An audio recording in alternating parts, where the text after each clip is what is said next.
Trinity's trapped in visions of a tragic warlock wolf love while the warlocks claim her, severing her bond with Reese. He finds their mountain compound, walks into a trap, and Ezikiel offers a trade, Reese's information for Trinity. Reese sees fear in Ezikiel's eyes and vanishes, determined to find Trinity. What did Reese see in Ezikiel's eyes? What's in the wooden box? What do the warlocks truly want with Trinity? What information are the warlocks afraid Reese has found? Will Trinity embrace a warlock heritage? Reese retreated into the shadows, his breath controlled but his mind raging. Caleb had expected him to attack, to lose control and lash out in desperation, but Reese wouldn't give them the satisfaction. He had seen something in Caleb's expression: uncertainty. The warlocks weren't as sure of themselves as they pretended to be. That meant he still had a chance. He needed to move fast. Using the cover of the dense forest, Reese weaved through the towering trees, following the faint trail of residual magic left by the wooden box Caleb had flaunted. It wasn't much, but it was enough. His wolf urged him to shift, to run at full speed, but he kept his human form. Stealth was key now. He needed information, and he knew just where to get it. The warlocks had allies, those who profited from trafficking magical artifacts and knowledge. If the warlocks were moving Trinity, someone had to be facilitating their passage through supernatural borders. And there was only one place nearby where such dealings took place: Black Hollow, a hidden market deep within the mountains, where creatures of all kinds bartered, betrayed, and survived. Reese reached the outskirts of Black Hollow by dawn, his muscles aching but his determination unwavering. The market was as vile as he remembered: dimly lit tunnels carved into the mountains, stalls lined with enchanted goods, and creatures lurking in the corners waiting for their next victim.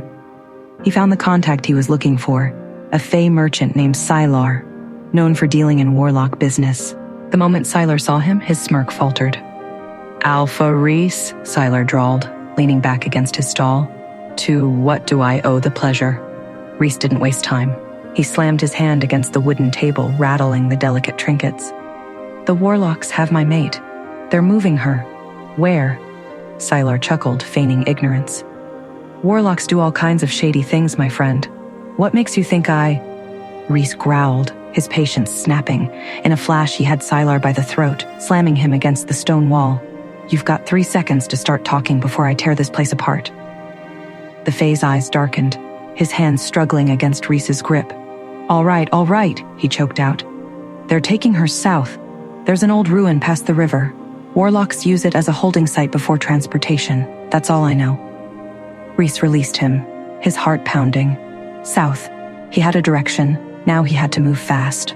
The ruins loomed ahead, crumbling stones bathed in the pale light of the moon. Reese could smell magic thick in the air, a mixture of warlock spells and something else, something darker. His stomach twisted. Whatever they were doing to Trinity, it wasn't just about keeping her prisoner.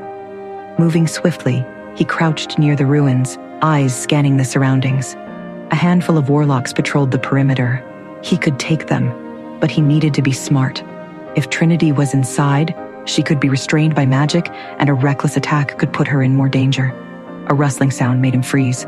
Then, a whisper. "Reese." He turned, his pulse spiking. Juniper, the pack's best tracker and one of Trinity's closest friends. She emerged from the darkness, her expression grim. "I followed the warlocks from Black Hollow. They're preparing a ritual, something involving blood magic." Reese clenched his fists. "She's inside?" Juniper nodded. "But it's worse than we thought. They're trying to extract her power. I don't know how, but they've been using blood spells to weaken her bond to you." A snarl ripped from Reese's throat. This wasn't just about holding her captive. They were severing their mate bond. If they succeeded, no, he wouldn't let that happen. "Then we don't wait," Reese growled. "We go in now." Juniper gave him a sharp nod. Together, they moved through the shadows, ready to bring hell upon the warlocks. With one final breath, they launched forward, vanishing into the night like vengeful shadows. Would they reach Trinity before the warlocks severed their bond? What dark magic were the warlocks wielding? And why was Trinity so important to their plans? And if the bond was broken, would she even remember him? Hey, I am Trinity. Want to know what happens next? Then click the link in the description below and download the Pocket FM app. and listen to the exciting episodes of Chosen by Fate, Rejected by the Alpha.